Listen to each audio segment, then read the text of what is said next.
Touch the sound of silence, and in the naked light I saw 10,000 people maybe,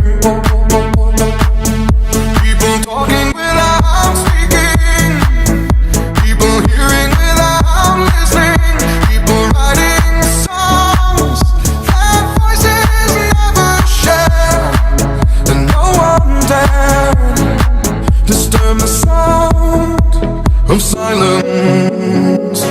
Fools said, you do not know.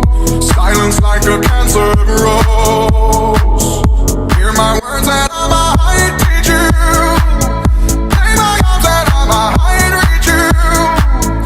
But my words, like silent raindrops, fell and echoed in the wells of silence.